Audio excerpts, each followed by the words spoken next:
News Only 24. News Only 24.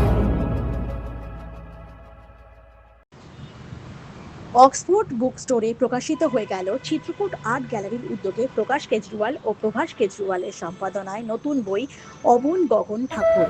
অনুষ্ঠানে এদিন অতিথি হিসেবে উপস্থিত ছিলেন দীপালি ভট্টাচার্য, রীতা ভিমানি, পেইলিয়াং, সৌম্যজিৎ রায়, ঋতু সাইবল, শিবশ্রী উকিল।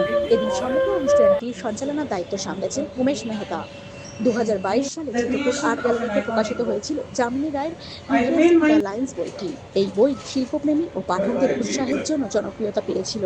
তারপর থেকে অবন গগন ঠাকুর বইটি সম্পাদনার ভাবনা আসে, যে ভাবনা শুরু হয়েছিল 4 বছর আগে। নির্দেশনা ছাড়া অবন গগন ঠাকুর বইটি লেখা সম্ভব হতো না।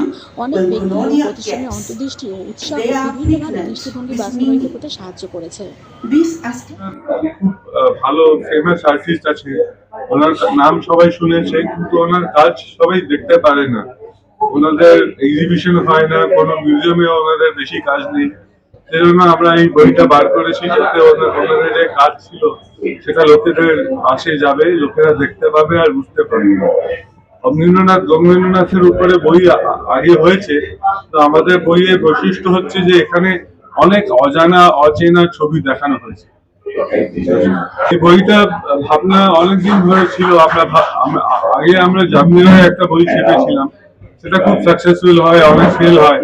তারপরে আমরা ভাবলাম যে অবনীন্দ্র গগনের বই করা যায়, ভালো হবে, সেই জন্য করা গেল। 4 বছর আগে সূত্রপাত হয়েছিল, আর এখানে 4 বছর পরে বই রিলিজ হয়েছে। আজকে কলকাতা শহরকে একটা অসাধারণ উপহার দেওয়া হলো।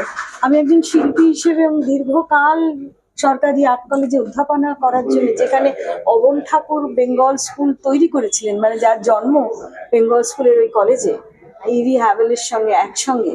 তো আমার কাছে মনে হয়েছে এটা একটা অসাধারণ প্রোডাকশন, এটা একটা দারুণ টিম ওয়ার্ক হয়েছে। যত ভালো এটার ভিজুয়ালগুলো, যত পারফেক্ট কালার্স, ছবি বেশিরভাগ ক্ষেত্রে দেখা যায় যে ছবির বইতে কালারগুলো পারফেক্ট হয় না, আর ততটাই ভালো ভালো রিসার্চার এবং আর্ট ক্রিটিক এদের আর্টিকেলগুলো রয়েছে। এটা প্রতিটা ইনস্টিটিউশনে যাওয়া উচিত, প্রত্যেকটা ছেলে মেয়ের পড়া উচিত।